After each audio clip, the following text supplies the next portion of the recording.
ఏ కన్ను చూడదనా నీ విచ్చల విడిమిడిసి పాటు, ఏ చెయ్యి ఆపదనా తప్పటడుగే నీ అలవాటు. అదృశ్య దృష్టిగా సకల సృష్టిని ను గమనిస్తున్నది లెక్కగట్టి,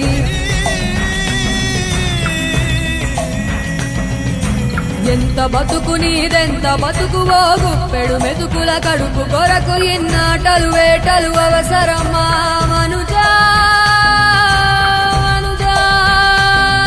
ఏ మారిక నిన్ను కబళిస్తుంది రమాయదారి పంజా.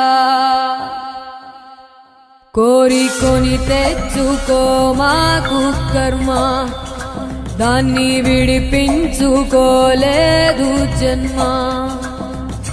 సత్కర్మభిశ్చ సత్ఫలితం దుష్కర్మ ఏవ దుష్ఫలం. అత్యుత్కట పుణ్యపాపానాం సత్యం ఫలానుభవమిహ.